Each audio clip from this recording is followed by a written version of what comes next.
스승의 주일로 지키면서 발을 씻어 주시는 스승님이다, 이런 제목으로 말씀을 드리고자 합니다. 우리는 매년 5월달에 가정의 달로 지키면서 5월 넷째 주일은 형제주일로 지켰습니다. 근데 오늘은 스승의 주일로 지키기로 했습니다. 어떤 특별한 행사는 없지만은 선생님의 존경심을 배양하고 1년에 한 번이라도 기억하는 것이 좋겠다 하여 스승의 주일로 지키기로 하였습니다. 과거에는 선생님의 그림자도 밟지 않는다는 그 선생님에 대한 존경심이 있었는데, 지금은 너무나도 험악한 세상이 되었습니다. 우리나라의 스승의 날은 5월 15일인데 왜 5월 15일이냐? 왜 5월 15일을 스승의 날로 지키게 되었느냐 하는 부분들은 그 기원을 따지면은 우리 민족의 성군이었던 조선 4대 임금인 세종대왕이 태어나신 날이 5월 15일입니다.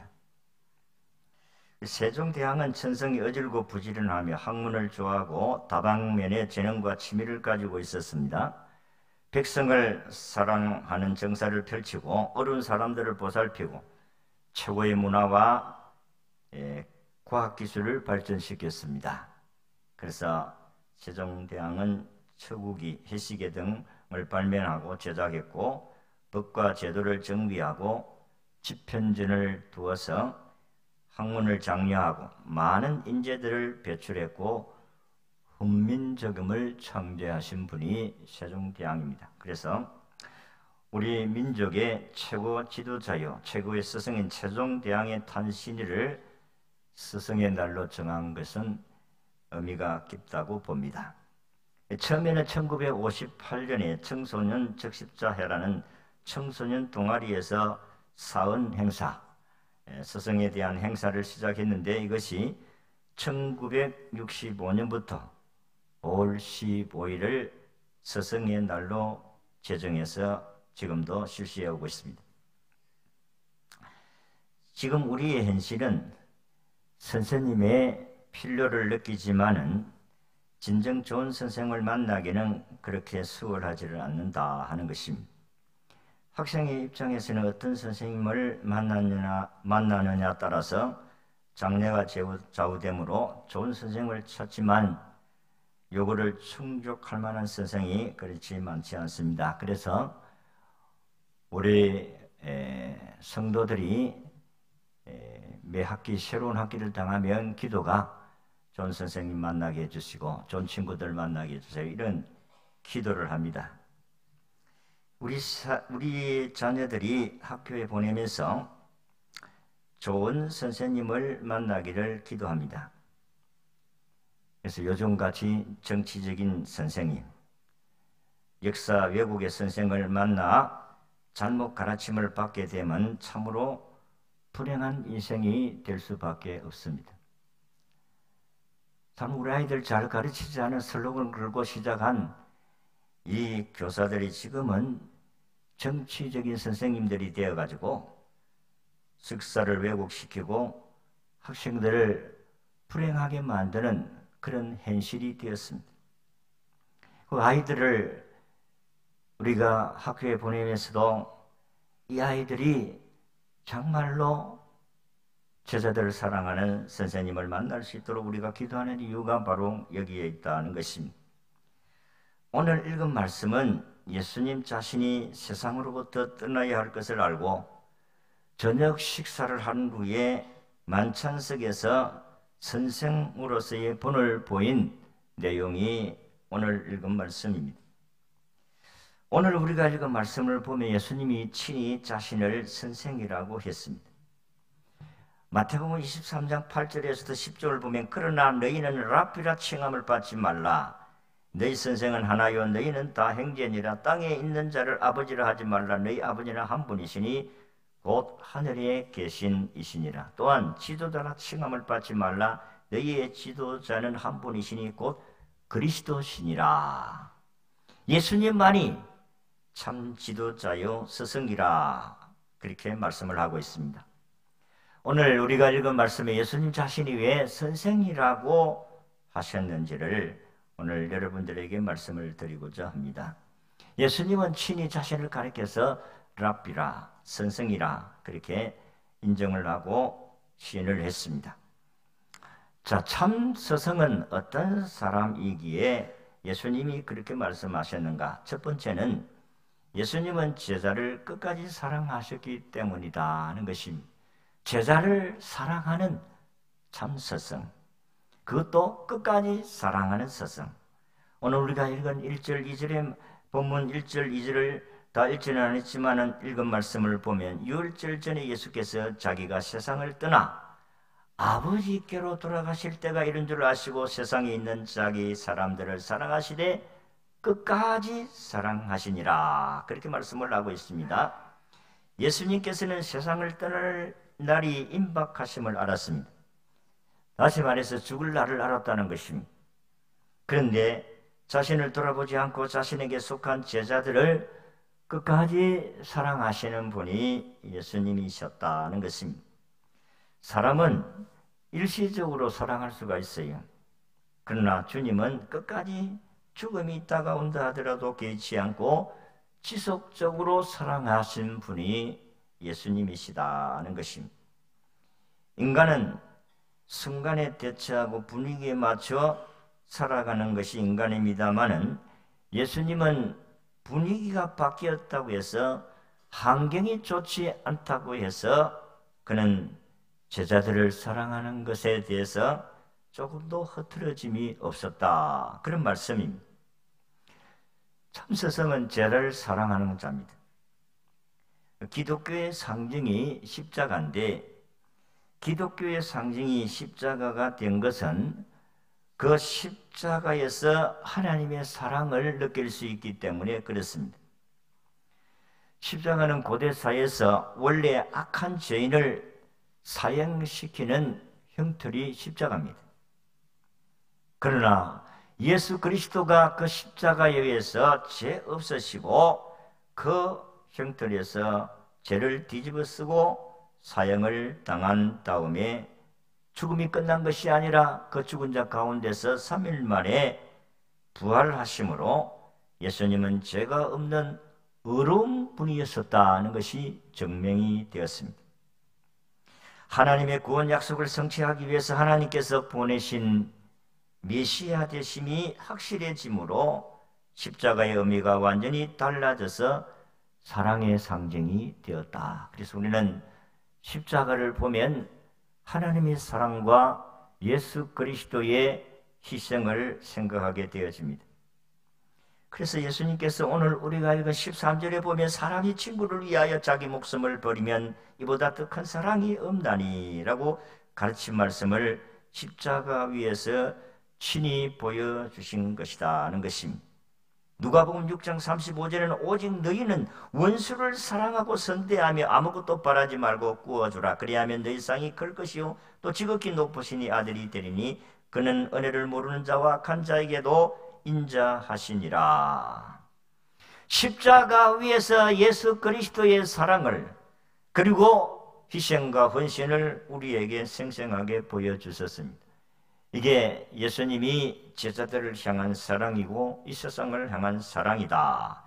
참 스승은 제자를 위해서 목숨까지 바칠 수 있는 자다 하는 것입니다. 이런 스승을 따르는 자가 또 주님과 같은 스승으로서의 존경을 받을 수 있게 될 줄로 믿습니다. 그래서 참 제가 이 말씀을 준비하면서 예수님이 참된 스승이고 그를 따르는 나는 주님의 스승의 삶을 따라가고 있는가?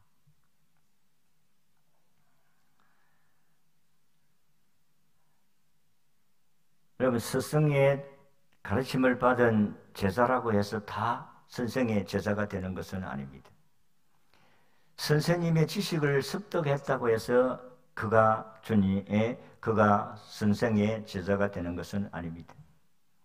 그 선생님의 사상과 그 선생님의 삶을 닮을 수 있는 자, 그 자가 참 제자인 줄로 믿습니다. 오늘 저와 여러분들이 예수를 믿는 사람들로서 예수님의 참 제자는 예수님의 삶을 따라가야 될 줄로 믿습니다. 사랑입니다. 그런데 그 부분이 하나님 앞에 죄송함으로 기도하고 그리스도의 사랑을 나도 나눌 수 있게 주옵소서, 그렇게 기도했습니다. 두 번째는 예수님의 스승이라는 것은 섬김을 보여주셨다. 오늘 읽은 4절 5절의 말씀을 보면 제자들에게 발을 씻어주시는 섬김을 보여주고 있습니다. 4절 5절의 말씀을 보면 저녁 잡수 쉬던 자리에서 일어나 겉옷을 벗고 수건을 가져다가 허리에 두르시고 이에 대야 물을 떠서 제자들의 발을 씻기시고 라고 있습니다. 당시에 선생님이 제자의 발을 씻어주는 법이 없습니다. 제자가 선생님의 발을 씻어 주었지 선생님이 제자의 발을 씻기지 않았습니다. 그런데 발을 씻긴다는 것은 피차 섬김의 도리를 보여준 선생님의 뜻이 담겨 있다는 것입니다. 발을 씻긴다는 것은 스스로를 희생하신다는 것입니다. 제자의 희생을 요구한다면 진정한 스승이 되지를 못합니다. 제자에게 희생의 요구를 한 것이 아니고 스승이신 주님이 제자에게 씻어줌으로 말미암아 섬김을 보여주셨다고 했습니다. 요한복음 12장 24절에 보면 내가 진실로 진실로 너희에게 이르노니 한 알의 밀이 땅에 떨어져 죽지 아니하면 하늘 그대로 있고 죽으면 많은 열매를 맺느니라고 했었습니다. 이 말씀은 한마디로 자신의 희생함으로 많은 열매를 맺게 하신다는 말씀입니다. 한 사람 예수 그리스도가 십자가에 죽으심으로 말미암아 모든 죄인들이 예수님을 통해서 구원을 얻게 하는 축복의 열매를 맺게 되는 줄로 믿습니다. 우리는 우리 스스로 하나님께 갈 자격이 없어요. 그런데 예수 그리스도가 십자가에 희생함으로 말미암아 주님이 우리를 죄를 위해서 친히 담당하심으로 죄의 짐을 지는 섬김을 통해서 오늘 우리가 생명을 얻게 되어졌다는 것입니다. 예수님은 생명의 스승입니다. 예수님은 생명의 근원이십니다. 예수님은 생명의 주인이십니다. 그 생명은 사람들의 빛이라고 했습니다. 요한복음 1장 4절에 예수 그리스도는 빛이라. 그래서 예수님을 믿는 사람들은 생명의 빛 대신 예수 그리스도를 빛을 받은 줄로 믿습니다. 빛을 받는 모든 사람들은 생명을 얻은 자로서 그 빛을 반사해야 될 줄로 믿습니다. 이게 빛을 받은 사람이에요. 우리는 반사체예요. 발광체이신 예수 그리스도가 우리에게 사랑의 빛을 비춰주시고 섬김의 빛을 비춰주심으로 말미암아 우리가 땅 위에서 섬김의 삶을 살 수 있게 되는 줄로 믿습니다. 하늘의 미랄이 되신 예수 그리스도, 하늘의 미랄이 되셔가지고 희생하심으로 오늘 우리를 살려주셨다고 하면 우리도 섬김의 삶을 살아야 될 줄로 믿습니다. 예수 믿는 사람이에요. 여러분, 예수 믿는 사람이라고 하면 여러분이 그 삶에서 나타나야 됩니다. 인격적인 주님을 만난 사람과 만나지 않는 사람의 차이가 있습니다. 저는 이번에 우리들 교회에서 그 큐티 세미나에 참석하고 있는데 예수 그리스도를 만나서 말씀을 통해서 자기의 죄를 깨닫게 되어지고 회개하고 살아나는 새롭게 되어지는 그런 사실들을 간증을 통해서 많이 체험하고 많이 듣게 되어졌는데 예수님을 만나지 아니하면 교회 와도 예수님의 제자로서의 살아갈 수 없다는 사실입니다. 교회에 참석했다고 해서 예수님 제자가 되는 게 아니라는 거예요. 인격적인 주님을 만나지 아니하면 남자가 돈 있으면 교회 다닌다 해도 바람핍니다. 인격적인 주님을 말씀을 통해서 만나서 내가 잘못했다는 걸 깨닫고 회개하고 돌아와서 다시 가정을 출발하는 가정도 있었습니다. 어떤 가정은 남자가 바람을 피워서 이혼을 했는데 이혼했어요. 그런데 말씀을 통해서 아이고, 내가 잘못했다 그래가지고 기도하고 회개하고 그런 가운데 다시 7년 만에 다시 결합이 되어서 재혼을 하고 옛날 남편과. 여러분, 지금 이 시대는 너무나도 부패한 시대가 되어졌습니다. 내가 이번에 경험한 부분들 가운데서 남자가 돈이 있으면 바람을 피우는구나. 여러분, 안 믿는 세계에 안 믿는 사람들은 이게 자연스럽게 되겠다. 믿는 사람들은 가책을 받기 때문에 돌아올 수가 있지만은 안 믿는 세계는 돈 있으면 바람 피울 수 있겠다. 왜냐하면 최고의 학벌을 나오고 그리고 참 좋은 직장 있고 의사고 총장이고 세상 말로 쭉쭉빵빵이라 이런 사람들 참 행복하겠다, 좀 잘 살겠다, 복되겠다 아니라는 거예요. 이런 사람들이 나는 의사인데 이러면서 또 나와서 간증하는데 난 이런 사람이다, 바람 피는 사람이다. 근데 말씀을 통해서 내가 잘못한 것을 깨닫고 회개하고 돌아왔다.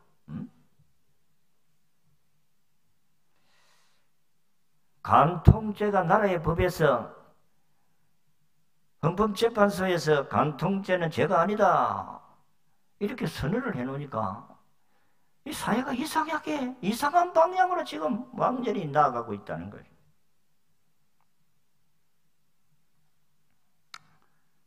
간통죄가 죄가 아닙니까? 여러분 레위기 20장이나 여러분 성경을 읽어보면은 간통죄는 어떻게 처벌하는가 하면 돌로 쳐 죽이라고 했어요. 그 죄가 아닙니까? 결혼한 사람이 남의 아내를 그렇게 관계를 했다. 그것도 둘 다 죽이라고 했어요. 이렇게 엄하게 성경을 말씀하는데 교회에 나온다고 하는 사람들이 그런 짓을 하고 살아가고 있다는 거예요.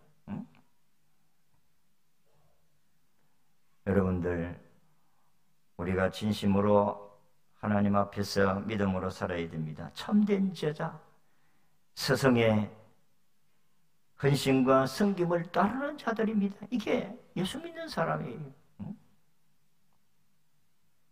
어떻게 살아야 할 것인가? 유혹이 많습니다. 이 유혹을 어떻게 이길 수 있겠어요? 하나님의 말씀과 기도 외에는 없는 줄로 믿으시기를 바랍니다. 디모데전서 4장 5절의 말씀, 하나님의 말씀과 기도로 거룩하여 지니라. 말씀과 기도 외에는 우리가 이 세상을 거룩하게 살아갈 수 있는 능력이 우리에게 없어요. 우리는 언제든지 타락할 가능성이 있습니다. 말씀 가까이 하지 아니하고 기도하지 아니하면 별 수 없어요. 오늘 시대가 얼마나 음란물이 난무하는 그런 시대인데 이게 오늘 교회 속에도 여러분 가정 속에도 들어와서 여러분들이 엉뚱한 생각 가지고 엉뚱한 짓을 하려고 하는 유혹을 받을 수 있다 이 말이에요. 예수 그리스도는 내가 스승이다. 오늘 우리를 위해서 섬김의 삶을 보여주셨어요.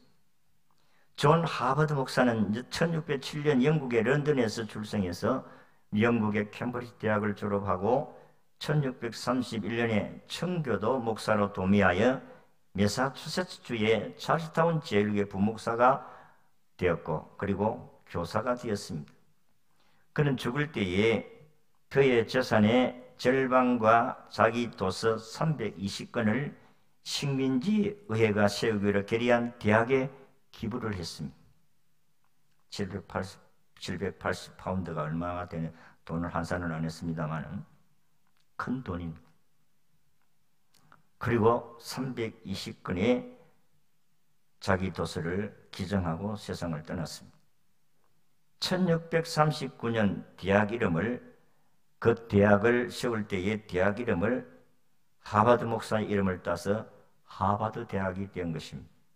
하버드 대학은 미국에서, 아니 세계에서 가장 좋은 대학, 하버드 대학입니다. 자기가 가지고 있던 것을 희생하여 기부했을 때에 큰 결실을 맺게 되었다. 그래서 하버드 대학 들어가기 얼마나 힘들고 어렵습니다.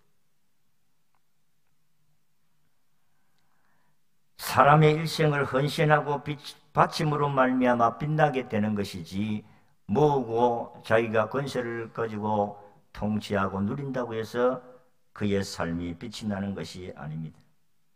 사람의 재산과 건강도 인생과 시간도 다 지나가고 죽음으로써 끝이 날 날이 우리에게 옵니다.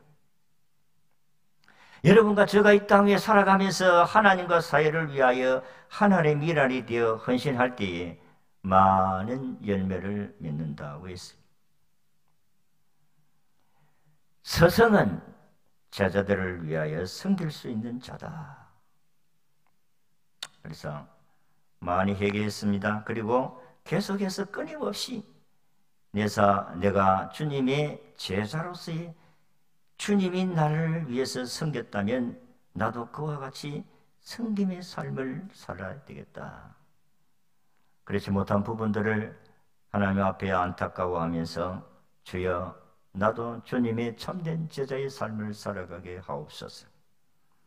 우리도 저나 여러분들이 함께 기도해야 될 줄로 믿습니다. 세 번째는 예수님이 왜 스승이라고 했겠느냐? 스승은 제자들에게 본을 보여주시기 때문이다. 예수님이 본을 보여주셨다고 했습니다. 오늘 우리가 읽은 14절 15절 말씀을 같이 읽습니다. 시작. 내가 주와 또는 선생이 되어 너희 발을 씻었으니 너희도 서로 발을 씻어주는 것이 옳으니라. 내가 너희에게 행한 것 같이 너희도 행하게 하여 본을 보였노라. 따라합시다. 본을 보였노라. 예수 그리스도는 오늘 제자들에게 가르치면서 본을 보여주시면서 발을 씻어주셨다고 했습니다. 그러면서 하시는 말씀이 내가 스승으로서 제자의 발을 씻었으니 너희도 서로 발을 씻어주라. 그렇게 말씀을 하셨어요. 사도 바울도 예수님의 참된 제자로서 그는 이렇게 말씀합니다. 내가 그리스도를 본받는 같이 너희도 나를 본받는 자가 되라. 바울은 섬김의 본을 보여주신 분이고 희생과 헌신을 보여주신 분이고 사랑을 나타내 주신 분입니다. 예수님 말씀을 하시고 친히 본을 보여주셨습니다. 아까도 이야기한 같이 스승이 제자의 발을 씻어주는 법이 그 시대는 없었습니다. 그럼에도 불구하고 스승이신 예수님은 제자의 발을 씻어주었습니다. 예수님은 자기를 팔자가 누구인 줄 알면서도 그의 발을 씻어주신 분이 예수님이십니다. 가룟 유다, 이분은 자기를 팔자인 것을 아셨습니다.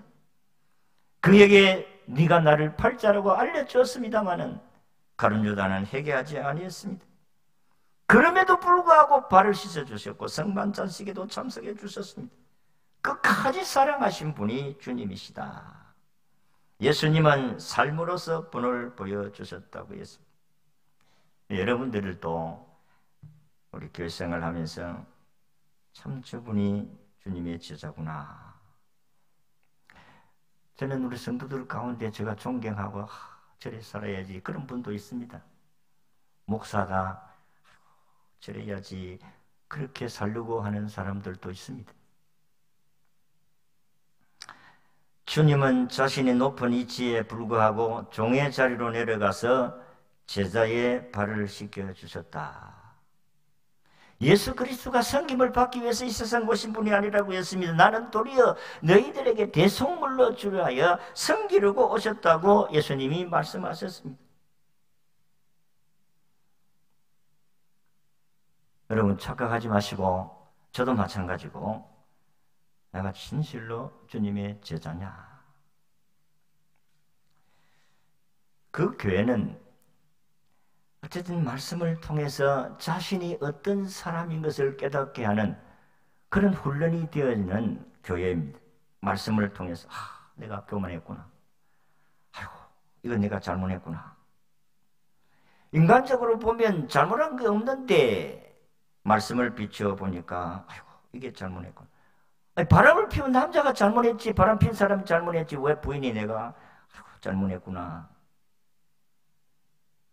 여러분 생각을 해보세요. 인간적으로 생각하면, 일반적인 상식으로 생각하면 바람 피운 남편이 잘못했지, 바람 안 피운 여자가 무슨 잘못했어요?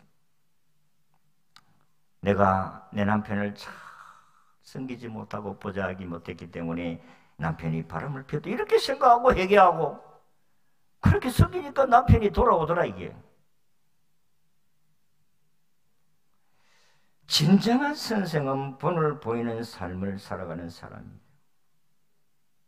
얼마나 우리가 교만한지 몰라요.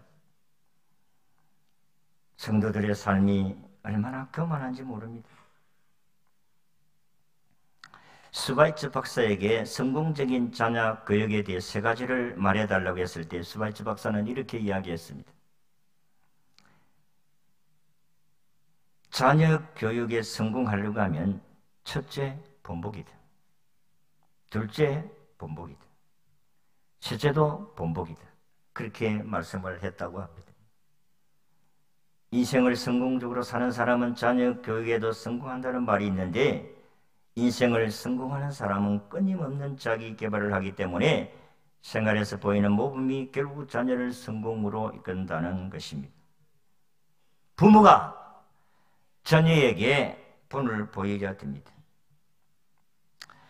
몇 년 전에 작고한 시각장애자였던 강영우 박사님은 자신의 2 아들이 시각장애인 아버지를 보면서 혹시라도 시각장애자가 아닌 능력장애자로 볼까, 그렇게 생각을 해서 자녀들에게 부정적인 생각을 심지 않기 위해서 본을 보였다고 합니다.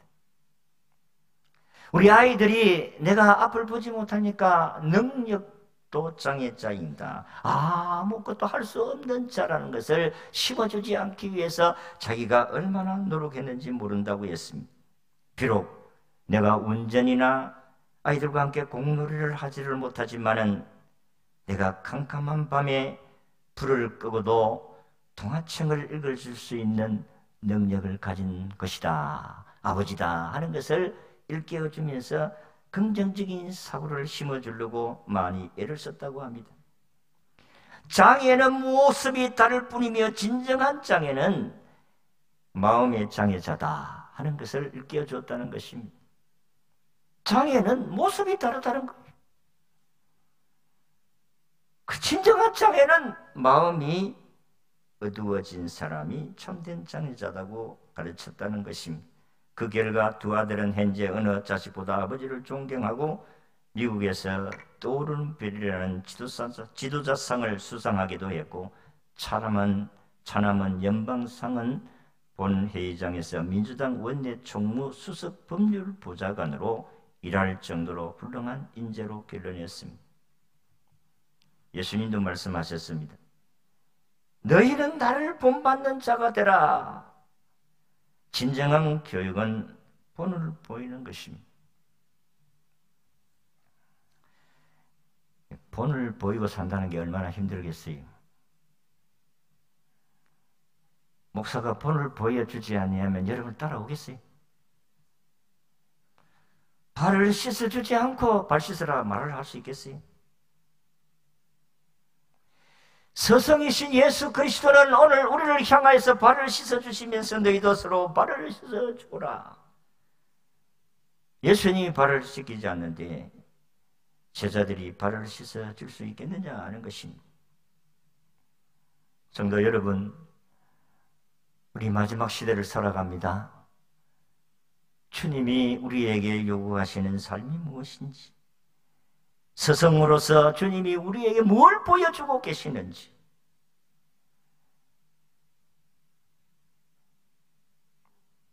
예수님은 제자들을 위해서 끝까지 사랑해 주신 분이라고 했습니다. 발을 씻어 주시는 섬김의 실천을 보여주신 분이 주님이십니다. 말씀을 비추며 보면서 설교를 준비하면서 너무나도 제자의 삶이 부족한 사람인 것을 알고 주여 진실로 주님의 제자의 삶을 살아가게 하옵소서. 예수님은 본을 보여주셨다고 했습니다. 참된 제자의 삶은 본을 보여주는 삶이다. 아까도 이야기했지만은 스승의 제자는 스승의 지식만을 습득하는 것이 제자가 아니올시다. 스승의 사상과 스승의 삶을 담는 것이 참 제자다는 것입니다. 여러분과 제가 오늘 스승의 주의를 지키면서 스승이신 주님을 바라보면서 내가 참된 주님의 제자냐? 내가 정말로 주님을 사랑하는 자냐? 내가 진실로 주님의 삶을 살아가려고 노력하는 자냐? 그렇지 못한다면 오늘 우리는 스승이신 주님을 바라보고 주님의 삶을 살아갈 수 있도록 말씀과 기도로 우리를 다듬어 가야 될 줄로 믿습니다. 그래서 참된 제자로서 우리는 내가 살고 가정이 살고 교회가 살아가는 살 수 있는 이런 아름다운 주님의 제자의 삶이 우리 모두의 있기를 주의 이름으로 축원합니다.